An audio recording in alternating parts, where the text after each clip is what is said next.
जय हिंद प्यारे बच्चों, welcome back to my channel starlight coaching centre. तो स्टूडेंट, आज हम अभ्यास प्रश्न 1 के एफ का सेकेंड पार्ट पढ़ाएंगे प्यारे बच्चों। अभ्यास प्रश्न 1 के एफ का फर्स्ट पार्ट पढ़ा दिए हैं। आई होप, मैं आशा करता हूं कि आप कंटिन्यू क्लास को कर रहे होंगे प्यारे बच्चों और अच्छी तरह से आपको समझ में आ रहा होगा। चूँकि हम अभ्यास प्रश्न 1 का ए, अभ्यास प्रश्न 1 का बी, अभ्यास प्रश्न 1 का सी, अभ्यास प्रश्न 1 का डी, अभ्यास प्रश्न 1 का ई फिनिश कर चुके हैं। आज हम अभ्यास प्रश्न 1 का एफ का सेकेंड पार्ट पढ़ा रहे हैं और इस अभ्यास प्रश्न को आज हम क्या कर देंगे, फिनिश भी कर देंगे प्यारे बच्चों। तो आई होप, मैं आशा करता हूं कि आप कंटिन्यू क्लास को करते होंगे। अब किसी क्वेश्चन में आपको कोई प्रॉब्लम नहीं होगी, और यदि प्रॉब्लम होती है तो आप दोबारा देखिए। यदि नहीं यदि समझ में नहीं आ रहा है तो आप कमेंट बॉक्स में कमेंट करना। इसके बाद मैं क्या करूँगा, नेक्स्ट वीडियो में उसका सॉल्यूशन प्यारे बच्चों उपलब्ध कराऊंगा। तो चलिए प्यारे बच्चों, अब हम अभ्यास प्रश्न 1 का एफ का 3rd से लेकर के 6 तक के क्वेश्चन हल कराते हैं, और 1 से 2 तक के प्यारे बच्चों हल करा दिए हैं। अब 6 तक के हल कराएंगे।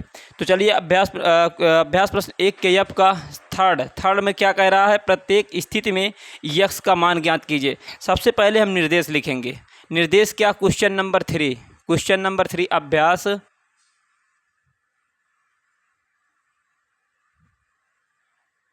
अभ्यास 1 का यफ। अभ्यास 1 का यफ के अंतर्गत इसका क्या, अभ्यास प्रश्न 1 के एफ का सेकेंड पार्ट में क्वेश्चन नंबर 3 में क्या कह रहा है, प्रत्येक स्थिति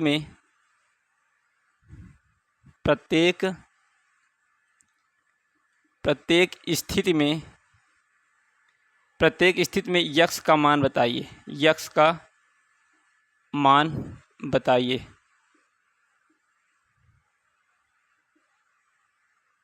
प्रत्येक स्थिति में क्या करना है, यक्स का मान बताना है। अब देखिए क्वेश्चन नंबर 3 के अंतर्गत पार्ट नंबर 1 क्या कह रहा है, 2/3 इंटू एक्स इक्वल टू 1। कह रहा है 2/3 इंटू एक्स इक्वल टू 1 दिया है।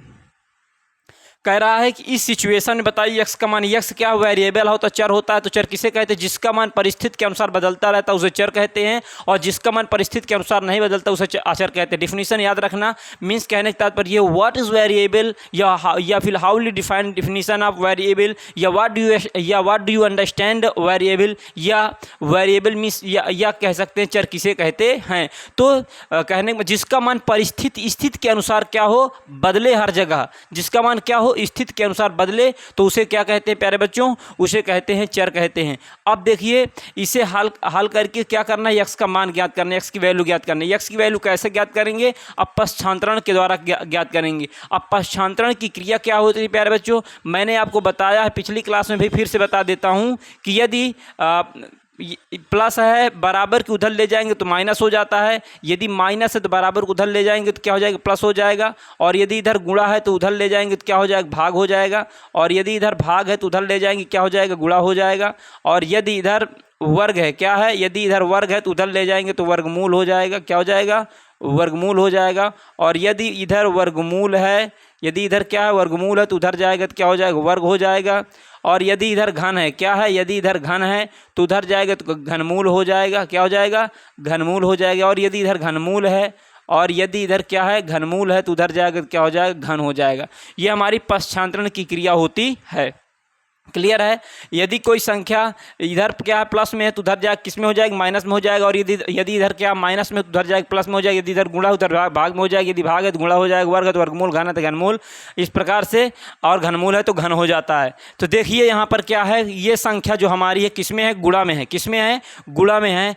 तो गुणा में है तो उधर ले जाएंगे किस में हो जाएगा, भाग में हो जाएगी। तो ये हमारा यक्स है, यक्स इक्वल टू ये 1 है, ये संख्या किस में है, गुणा में है, उधर ले जाएंगे तो किस में हो जाएगी, भाग में हो जाएगी। क्लियर है। अब फिर देखिए यक्स इक्वल टू, ओके, तो कहने का तात्पर्य ये हुआ कि यदि ये संख्या किस में, गुणा में है तो उधर जाएगी तो किस में हो जाएगी, भाग में हो जाएगी। तो भाग में होगी तो ये 1 हो जाएगा, भाग है तो क्या कर देंगे, गुणा कर देंगे, संख्या को पलट देंगे। ओके, तो क्या हो जाएगा, यक्स इक्वल टू, देखिए याद रखना, यदि भाग है तो नियम होता है, यदि भाग है तो क्या कर देंगे, गुणा कर देंगे, और जो आगे उसकी संख्या होती है ना, उसको अंश और हर से क्या करते थे, अदल बदल देते हैं। कहने का तात्पर्य हुआ जो अंश में उसे हर में कर देंगे, जो हर में है उसे अंश में कर देते, 3/2 हो जाएगा। तो यक्स इक्वल टू 1 से 3 में मल्टीप्लाई करवाएंगे तो 3 का नम 3 हो जाएगा, 3 का नम 3 अपान क्या हो जाएगा 2। तो यहाँ पर यक्स का मान कितना हो जाएगा, यहाँ पर यक्स का जो मान होगा 3/2 होगा। और यदि आपको बिलीव नहीं है कि सर ये सही है कि गलत है, हमें उत्तर की जांच करना बताइए। देखिए कैसे उत्तर की जांच करेंगे, लिखेंगे उत्तर की जांच। उत्तर की जांच, आप उत्तर की जांच भी कर सकते हैं जिससे आपको डाउट थोड़ा भी ना रहे। यदि गलत होगा आगा, यदि सही है दोनों पद बराबर आएंगे, नहीं तो क्या हो जाएगा, गलत हो जाएगा। 2/3 इंटू यक्स इक्वल टू 1 दिया हुआ है। अब इसमें पक्षांतर नहीं है, अब इसमें क्या करना है, यक्स की वैल्यू जितनी निकालो यहाँ पर रखिए। यक्स की वैल्यू क्या 3/2 इक्वल टू क्या 1 है। 3 से 3 कट गया, 2 से 2 कट गया, मीन्स बर्बाद हो गया। 2 से 2 बर्बाद, 3 से 3 बर्बाद हो गया, तो 1 इक्वल टू कितना आ गया 1। यही दोनों पद क्या आ गए, बराबर आ गए। तो हम कहेंगे कि यक्स की वैल्यू 3/2 जो आई है वो क्या है 100%। मीन्स कहने का तात्पर्य I want to say that x equal to 3/2 absolutely correct, I think that. तो प्यारे बच्चों, आई होप, मैं आशा करता हूँ पहला क्वेश्चन आपको अच्छी तरह समझ में आया होगा। तो इस प्रकार से हम उत्तर की जांच भी कर लेंगे और आपको किसी भी क्वेश्चन में डाउट भी नहीं रहेगा। तो देखिए पहला पार्ट समझ में आया होगा। अब इसका देखते हैं सेकेंड पार्ट क्या है। फिर इसके बाद क्या आता है, सेकेंड पार्ट देखेंगे। सेकेंड पार्ट में क्या है, फर्स्ट पार्ट प्यारे बच्चों अच्छी तरह समझ में आया होगा। अब इसका हम सेकेंड पार्ट बताते हैं और इसे भी अच्छी तरह से देखना। सेकेंड पार्ट क्या कहता, कह रहा है कि -3/4 plus x equal to 0, -3/4 small bracket आप plus x equal to 0, -3/4 plus x equal to 0। अब याद रखना आपको पक्षांतरण में सब वेरी वेरी मोस्ट इंपॉर्टेंट ये हमारे जो मार्क्स हैं, जो हमारे ये मार्क हैं, ये बहुत इंपॉर्टेंट है। यदि आप इस चिन्ह का पक्षांतरण की क्रिया आप नहीं जानते तो आप क्वेश्चन मैथमेटिक्स में एक भी नहीं हल कर सकते और सब क्वेश्चन गलत हो जाएंगे।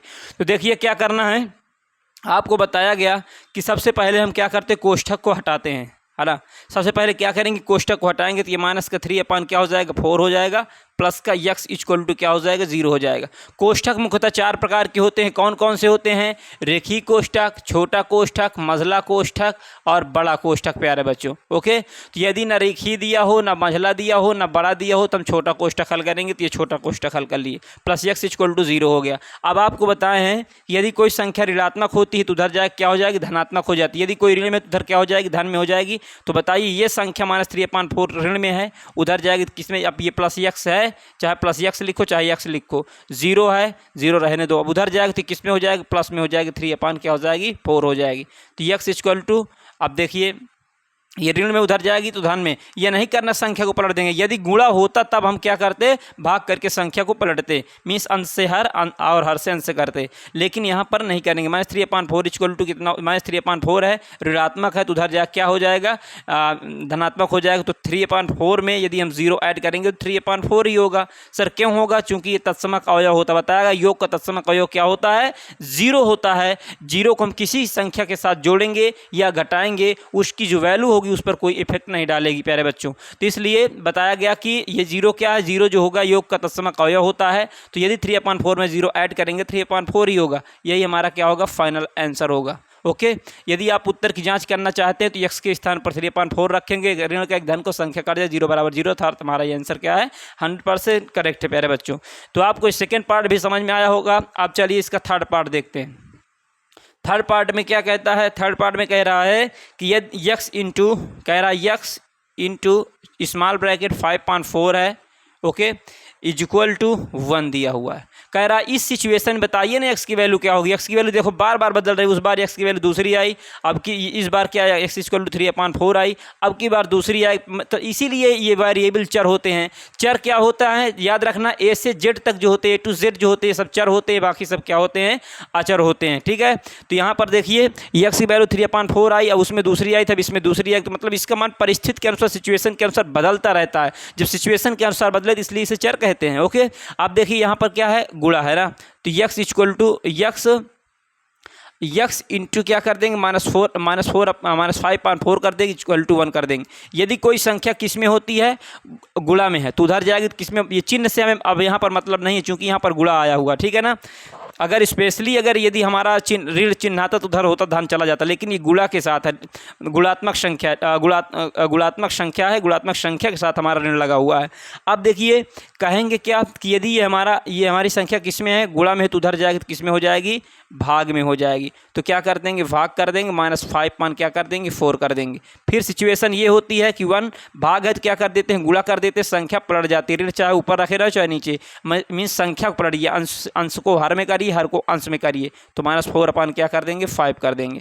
तो x इक्वल टू कितना हो जाएगा, -4 अपान 5 एक अन्नम क्या हो जाएगा, मीन्स -4 अपान 5 वन ज़ा -4 अपान 5 हो जाएगा। कहने का तात्पर्य ये हुआ, यदि देसी भाषा में कहें तो -4 अपान 5 का 1 के साथ गुणा कराएंगे तो -4 अपान 5 इक्वल टू 1 जा, या कहने का तात्पर्य ये हुआ 1 इंटू -4 अपान 5 है तो -4 अपान 5 91 कितना हो जाएगा, -4 अपान 5 ही हमारी देसी भाषा होगी प्यारे बच्चों। ओके, तो आई होप मैं आशा करता हूँ कि आपको इसका थर्ड पार्ट भी अच्छी तरह से समझ में आया होगा। इसका हम फर्स्ट सेकंड क्वेश्चन नंबर 3 का फर्स्ट सेकंड थर्ड अच्छी तरह से फिनिश कर चुके हैं प्यारे बच्चों। आई होप मैं आशा करता हूँ कि आपको अच्छी तरह से समझ में आया होगा। यदि नहीं समझ में आया तो आप दोबारा वीडियो को देखिएगा, 100% समझ में आएगा प्यारे बच्चों। यदि फिर भी नहीं आता तो आप कमेंट बॉक्स में कमेंट करना, मैं उसका सॉल्यूशन नेक्स्ट वीडियो में उपलब्ध कराऊंगा प्यारे बच्चों। अब देखिए तीसरा तक हो गया, अब इसका चौथा देखेंगे।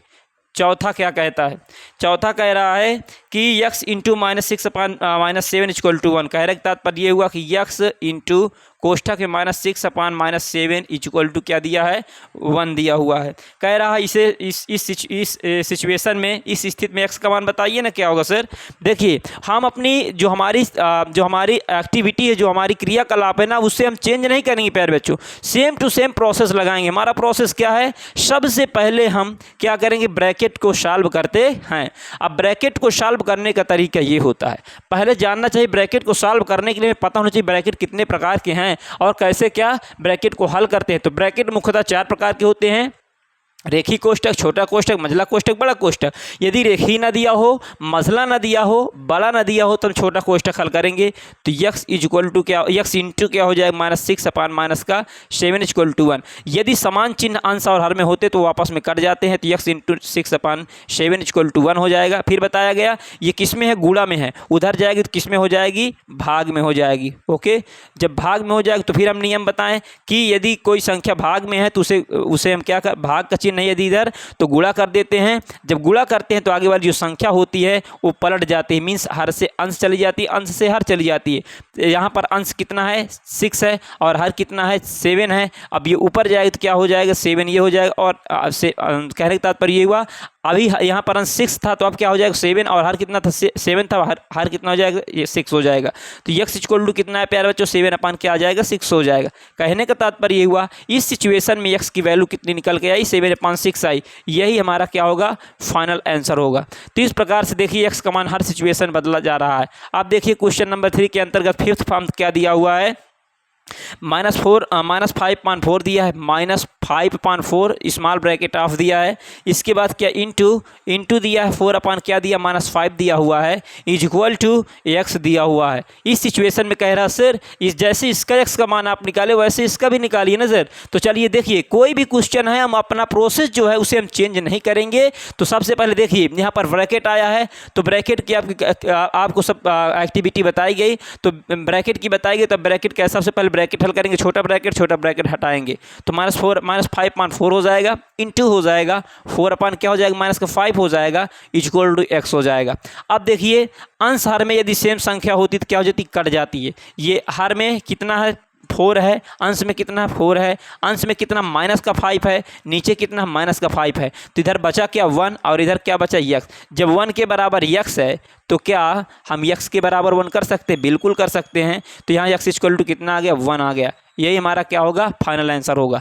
तो आई होप मैं आशा करता हूँ क्वेश्चन नंबर 3 के अंतर्गत आपको 4th और 5th फॉर्म भी अच्छी तरह समझ में आए होंगे। यदि कोई क्वेश्चन समझ में नहीं आ रहा तो आप उसको दोबारा देखिए, यदि दोबारा भी समझ में नहीं आता तो आप उसका स्क्रीनशॉट करके समझें। यदि फिर भी समझ में नहीं आता तो आप कमेंट बॉक्स में कमेंट करना, उसका सॉल्यूशन हम नेक्स्ट वीडियो के साथ उपलब्ध कराएंगे, मीन्स प्रोवाइड कराएंगे प्यारे बच्चों। अब देखिए इसका 5th फॉर्म तक हो गया, आगे और है कि नहीं देखते हैं। हाय, चलिए एक और क्वेश्चन प्यारे बच्चों उसे भी हल करा देते हैं।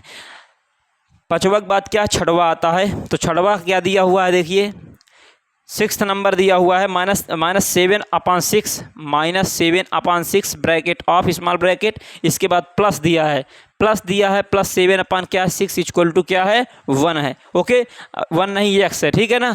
अब हमें x की वैल्यू फाइंड आउट करना है, तो हम आपको बताए हैं सबसे पहले हम ब्रैकेट सॉल्व करते हैं तो 7 क्या हो जाएगा 6 हो जाएगा, फिर प्लस हो जाएगा 7/6 इक्वल टू x हो जाएगा। आपको हम बताएं यदि एक संख्या धन में हो, संख्या क्या ऋण में हो और समान संख्या हो, क्या हो फिर से समझें, यदि समान संख्या हो, एक धनात्मक हो एक ऋणात्मक हो, तो आपस में कट जाती है, वो 0 के बराबर होती है।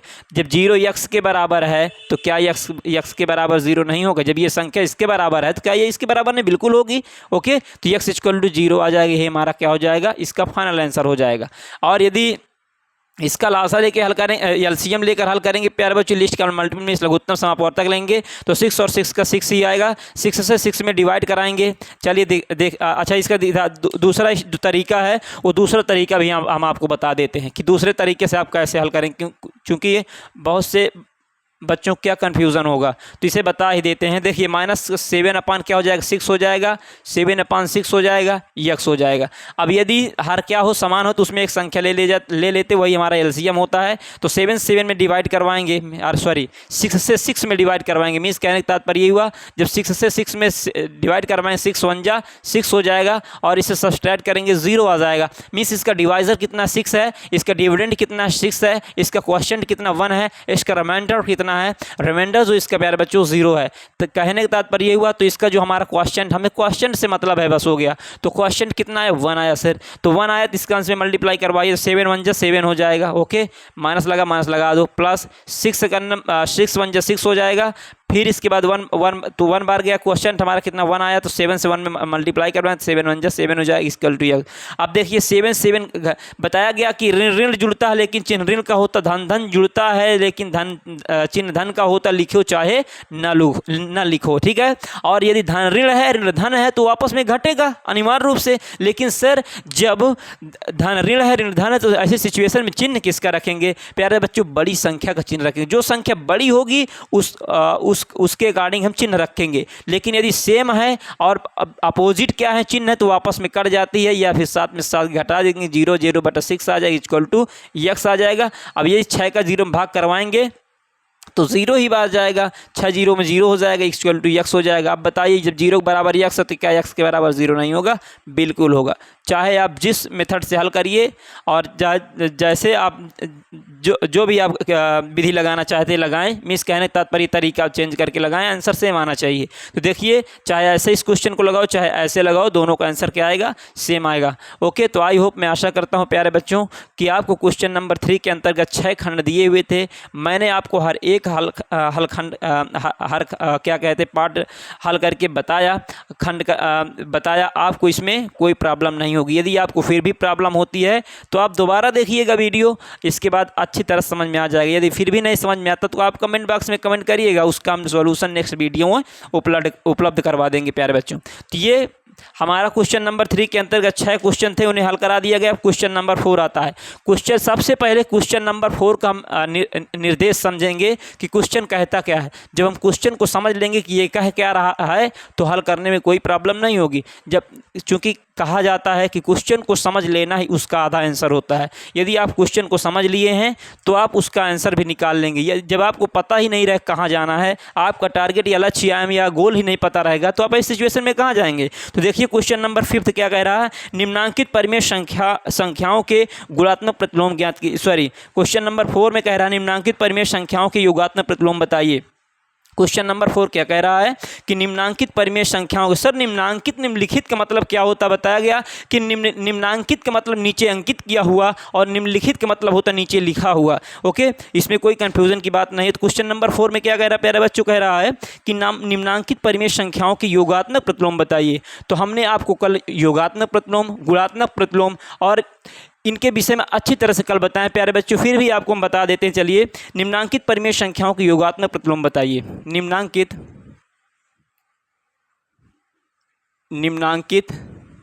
परिमेय संख्याओं के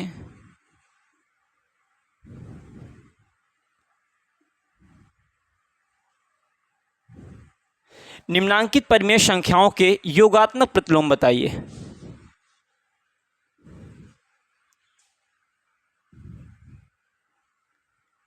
योगात्मक प्रतिलोम बताइए। अब योगात्मक प्रतिलोम में आपको क्या बताया, यदि कोई संख्या हमारी पॉजिटिव है तो उसका जब हम उसका यदि हम योगात्मक प्रतिलोम करते हैं तो वो क्या हो जाएगा, नेगेटिव हो जाएगा। यदि कोई नेगेटिव तो क्या पॉजिटिव हो जाएगा। सर ये नेगेटिव पॉजिटिव क्या कह रहे हैं, हिंदी में बताइए। प्यारे बच्चों, कहने का तात्पर्य ये हो, यदि कोई संख्या धनात्मक है तो क्या हो जाएगी, ऋणात्मक हो जाएगी, और यदि कोई संख्या ऋणात्मक है तो क्या हो जाएगी, धनात्मक हो जाएगी। जैसे देखिए ना, क्वेश्चन देखिए, क्वेश्चन नंबर 1 4th के खंड का क्वेश्चन नंबर 1 क्या कह रहा है कि 1/2 का योगात्मक प्रतिलोम बताइए। 1/2 का योगात्मक प्रतिलोम, योगात्मक प्रतिलोम। कहने का तात्पर्य यह हुआ 1/2 का योगात्मक प्रतिलोम क्या होगा, तो आपको बताया गया इसमें कि यदि कोई संख्या धनात्मक है तो क्या हो जाएगी, ऋणात्मक हो जाएगी प्रतिलोम में, योगात्मक प्रतिलोम में, और यदि कोई ऋणात्मक है धनात्मक। 1/2 बताइए हमारी परिमेय संख्या दी हुई है। परिमेय संख्या क्या होती है आपको बताया, जो संख्या P/Q के रूप में लिखी होती है उसे परिमेय संख्या कहते हैं। किंतु सिचुएशन ये होती, किंतु शर्त ये है Q does not equal to 0, means Q का मान 0 नहीं होना चाहिए, चाहे P का मान 0 हो जाए। मीन्स अंश का मान 0 हो सकता है लेकिन हर का मान 0 नहीं होना चाहिए, तो परिमेय संख्या नहीं होगी, अपरिमेय में चली जाएगा, परिभाषित में चली जाएगी। ओके, तो 1/2 देखिए ये P/Q के रूप में लिखी हुई है, तो हमारी क्या है 1/2 जो है P/Q के रूप में है, Q का मान 0 भी नहीं है, तो 1/2 हमारी परिमेय है। अब हमें क्या करना है, इसका योगात्मक प्रतिलोम बताना है। तो योगात्मक प्रतिलोम में क्या बताएं, 1/2 का योगात्मक प्रतिलोम क्या होगा, तो माइनस का 1/2 क्या हो जाएगा, 2 हो जाएगा, बस हो गया। और इसमें कुछ नहीं करना प्यारे बच्चों, बस यदि कहने का तात्पर्य यदि कोई संख्या धनात्मक है तो उसे ऋणात्मक कर देंगे तो योगात्मक प्रतिलोम हो गया, और यदि कोई ऋणात्मक है धनात्मक कर देंगे। ओके, देखिए सेकेंड में क्या कह रहा है, कह रहा है कि -3/8 का योगात्मक प्रतिलोम, योगात्मक प्रतिलोम।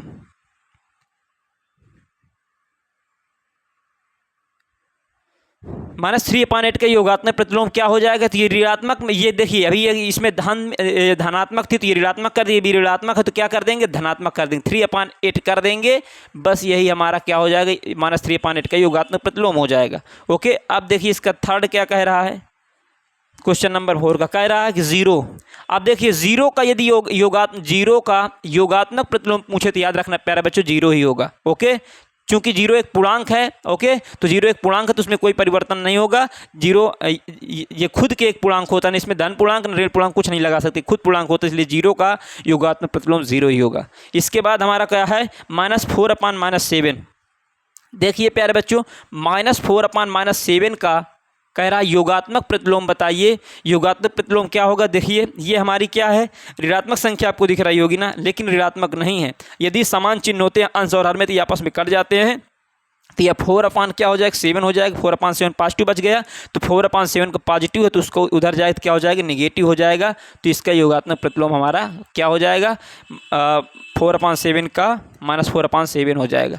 यही हमारे क्या होंगे फाइनल आंसर। तो क्वेश्चन नंबर 4 में यही कह रहे हैं, निम्नांकित परिमेय संख्याओं के योगात्मक प्रतिलोम बताइए। तो हम ये जो 4 खंड दिए हुए थे क्वेश्चन नंबर 4 के अंतर्गत सभी की प्रतिलोम बता दिए, तो इस प्रकार से बताएंगे। ओके, आप देखिए क्वेश्चन नंबर 5 देखेंगे।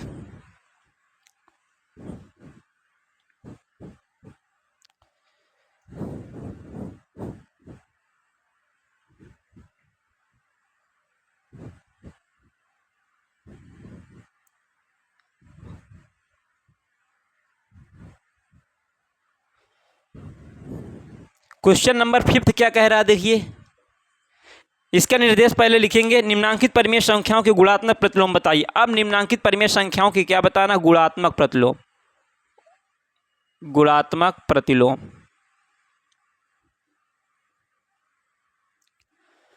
जो नीचे संख्याएं दी हुई है उनका गुणात्मक प्रतिलोम। गुणात्मक प्रतिलोम में क्या होता है, देखिए इसकी सिचुएशन बताई गई, आपको बताया यदि कोई संख्या गुणा में है, यदि कोई संख्या किस में है, गुणा में है तो उधर जा क्या हो जाएगी, भाग में हो जाएगी। यदि इधर कोई संख्या भाग में उधर जाएगी किस में हो जाएगी, गुणा में हो जाएगी। तो निम्नांकित परिमेय संख्याओं के गुणात्मक प्रतिलोम ज्ञात कीजिए। मीन्स कहने का तात्पर्य गुणात्मक प्रतिलोम में क्वेश्चन नंबर 1 फर्स्ट दिया है, 8/ क्या दिया, 13 दिया हुआ है। ओके, 8/13 का अब हम क्या बताएंगे, गुणात्मक प्रतिलोम, गुणात्मक प्रतिलोम। 8/13 का गुणात्मक प्रतिलोम क्या होगा बताया गया। यदि कोई संख्या गुणा में हो तो उधर जाएगी, किस में हो जाएगी, भाग में हो जाती है। तो देखिए ये अंश जो होता है ये किस में होता है, याद रखना अंश जो होता है ना ये अंश है और ये क्या है, हर है। ओके, तो याद रखना इस सिचुएशन में यदि कोई जो संख्या अंश में होती है गुणा में होती है और जो हर में होती है किस में, भाग में होती है, तो इसका जब प्रतिलोम करेंगे ना, प्रतिलोम करेंगे तो हर वाली अंश के स्थान पर चली जाएगी, अंश वाली हर के स्थान पर चली जाएगी, तो यही इसका गुणात्मक प्रतिलोम होता है। तो 13 कितना हो जाएगा, 8 हो जाएगा। यही हमारा क्या होगा, फाइनल आंसर होगा। और चिन्ह का इसमें कोई इफेक्ट नहीं पड़ेगा। यदि चिन्ह ऋणात्मक है तो ऋणात्मक रखिए, धनात्मक धनात्मक जो हो तो वो रखिए। यहाँ पर हम चूंकि गुणात्मक प्रतिलोम बता रहे हैं, योगात्मक नहीं बता रहे हैं। इसके बाद दिया माइनस का 6/19 दिया, हमारा मतलब 6 बटा कितना दिया है, 6 माइनस का 6/19 दिया हुआ है का गुणात्मक प्रतिलोम, गुणात्मक इसका गुणात्मक प्रतिलोम क्या हो जाएगा, -6/19 का गुणात्मक प्रतिलोम जो होगा क्या हो जाएगा। अब देखिए ये अंश में है ये हर में, इसका ये चिन्ह से मतलब नहीं, चिन्ह जो है लिख दीजिए। केवल संख्या पर ध्यान देना, जो अंश में है उसे हर में कन्वर्ट कर देना है और जो हर में है उसे अंश में कर देना है। तो क्या हो जाएगा, -19/6 हो जाएगा। ये हमारा क्या हो जाएगा, फाइनल आंसर होगा। इसके बाद इसमें क्या दिया, थर्ड नंबर दिया हुआ है कि 17 क्या दिया, -16 दिया। 17/-16 का गुणात्मक प्रतिलोम क्या हो जाएगा, तो 16 क्या हो जाएगा, 17 हो जाएगा। माइनस लगा दिए, हमारा क्या होगा, फाइनल आंसर होगा। फोर्थ नंबर दिया हुआ प्यारे बच्चों इसका -9 दिया है। -9/1 कर सकते, बिल्कुल कर सकते सर, चूंकि पूर्णांक कोई भी उसका हम बटेक कर सकते परिमेय संख्या की डिफिनीशन के अनुसार। तो इसका क्या करना है, गुणात्मक प्रतिलोम क्या हो जाएगा, 1/9 हो जाएगा। चिन्ह ऋण लगा दीजिए, हमारा क्या होगा, फाइनल आंसर होगा। तो आई होप, मैं आशा करता हूँ प्यारे बच्चे क्वेश्चन अच्छी तरह समझ में आ रहे होंगे। अब इसका देखिए 4 तक हो गए, अब देखते हैं 5th क्या और 6th क्या कह रहा है। चूंकि इसमें क्वेश्चन नंबर 5 के अंतर्गत 6 खंड दिए हुए थे।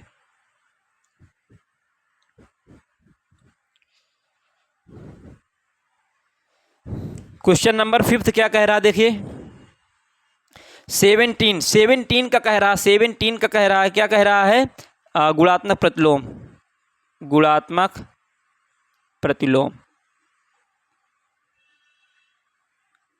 तो 17 का बटा 1 कर सकते, बिल्कुल कर सकते। तो ये क्या हो जाएगा, 1/17 हो जाएगा। यही हमारा क्या होगा, आंसर होगा। इसके बाद इसका 6th नंबर मतलब 6वां नंबर क्या कह रहा है, 2/5 इंटू 9/4 का गुणात्मक प्रतिलोम क्या होगा। तब देखिए ये क्या हो जाएगा, 5/2 हो जाएगा, गुणा है, गुणा कर दीजिए। देखिए 2/5 हो गया, ठीक है। अब ये क्या कर देंगे, ये गुणा है तो क्या कर देंगे, गुणा कर दिए। या अब गुणात्मक प्रतिलोम में क्या होता है, गुणा है तो भाग हो जाता है ना, तो हम क्या करेंगे, ये 2/5 है तो हम क्या करें, 5/2 कर दिए। यदि किस में है, ये गुणा में है तो हम क्या कर देंगे, भाग कर देंगे। क्लियर है, बिल्कुल कर देंगे। और ये क्या 4/9 क्या हो जाएगा, 9 हो जाएगी। अब इसे हल करेंगे तो 5 क्या हो जाएगा, 2। ये किस में है, भाग है तो क्या कर देंगे, गुणा कर देंगे, फिर 9/4 हो जाएगा। फिर काट ये तो कितना हो जाएगा, अब अंश का गुणा हर का करा देंगे तो 5 कितना हो जाएगा, 45 हो जाएगा, बटा 2 चौके 8 हो जाएगा। कहने का तात्पर्य ये हुआ, देखिए 2/5 का क्या 5/2 हो जाएगा। क्लियर है। इसके बाद ये गुणा है तो क्या कर देंगे, भाग कर देंगे। और यदि 9/4 है, यदि क्या है 9/4 है तो 4/9 हो जाएगा। फिर हम सिचुएशन लगाएंगे 5/2, यदि भाग होता तो गुणा कर देते हैं, संख्या को पलट देते हैं, 9/4 हो जाएगा। तो 5 9 जब 45 हो जाएगा, 2 4 जा 8 हो जाएगा। तो कितना हो जाएगा, 45 क्या हो जाएगा, 8 हो जाएगा। ये हमारा 6th का फाइनल आंसर होगा।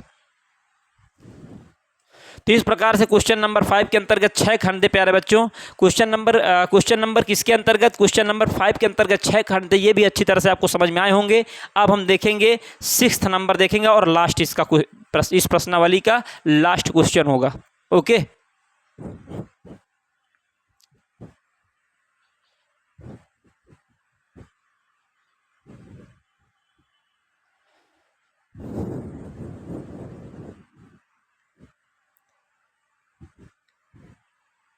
देखिए क्वेश्चन नंबर 5 का क्वेश्चन नंबर 6 का।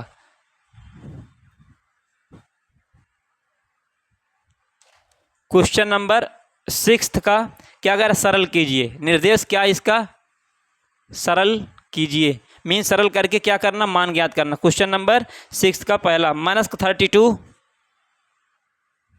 ब्रैकेट ऑफ इंटू 5 पान माइनस का 14 इंटू माइनस का 3 अपान क्या हो जाएगा, माइनस का 20 इंटू 0 इंटू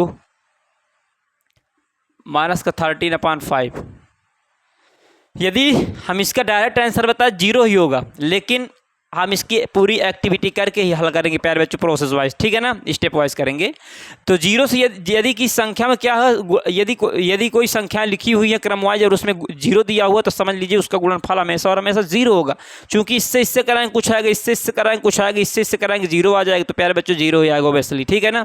तो देखिए क्या करेंगे, अब हम सबसे पहले कोष्टक हल करते हैं, अपने नियम के अनुसार चलेंगे। -32 हो जाएगा, या माइनस का 32 हो जाएगा, गुणे 5/-14 हो जाएगा, इंटू ऋण ऋण कट जाएगा, 3 अपान कितना हो जाएगा, 20 हो जाएगा, इंटू 0 हो जाएगा, इंटू माइनस का 13 अपान क्या हो जाएगा, 5 आ जाएगा, ठीक है।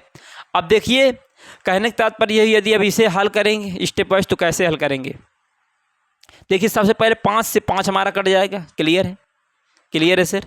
इसके बाद देखिए और कोई संख्या 3 से या नीचे कट रही नहीं कट रही है, तो हम क्या करेंगे, इसका आपस में मल्टीप्लाई करवाइए। 3 दूनी कितना हो जाएगा, 6 हो जाएगा, 3 दूनी 6, 3 त्रिक का 9 हो जाएगा, मीन्स 32 क्या 96 हो जाएगा, माइनस का 96 बटा कितना हो जाएगा, 14 से इसका गुणा 14 दूना 28 का 14 दूना कितना हो जाएगा, 28 हो जाएगा, 14 दूना 28 तो 280 हो जाएगा, माइनस लिखा लगा देंगे, ओके। मीन्स -14 का जब 20 से गुणा करवाएंगे तो -280 हो जाएगा, इंटू 0 है, इंटू माइनस का 30/1 कह सकते हैं, क्लियर है। इसके बाद क्या कर ऋण कट जाएगा, तो 96 बचे, 96 का इसके साथ करवाएंगे 0 आएगा, फिर माइनस का 13/1 है, इसके साथ इसका करवाएंगे तो क्या आएगा, 0। यही हमारा क्या हो जाएगा, फाइनल आंसर हो जाएगा, ओके। तो आई होप, मैं आशा करता हूं प्यारे बच्चों आपको अभ्यास प्रश्न 1 के यफ का पार्ट नंबर 1 में भी कोई प्रॉब्लम नहीं हुई होगी। आज हम पार्ट नंबर 2 पढ़ाए हैं, 4 से लेकर 6 तक के हर एक क्वेश्चन के हर एक खंड को हल कराएं प्यारे बच्चों, अच्छी तरह समझ में आया होगा। यदि आपको किसी भी क्वेश्चन में फिर भी प्रॉब्लम है तो आप क्या करिएगा, कमेंट बॉक्स में जाकर कमेंट करिएगा, उसे हम नेक्स्ट वीडियो में उसका सोल्यूशन उपलब्ध कराएंगे प्यारे बच्चों। तो चलिए मिलते हैं नेक्स्ट चैप्टर के साथ, नेक्स्ट पार्ट के साथ प्यारे बच्चों। और वीडियो को अधिक से अधिक शेयर करिएगा, जिससे और लोग भी ऑनलाइन माध्यम के द्वारा पढ़ाई कर सकें प्यारे बच्चों। चलिए मिलते हैं नेक्स्ट वीडियो में। Thanks for watching this video, love you, take care, bye प्यारे बच्चों।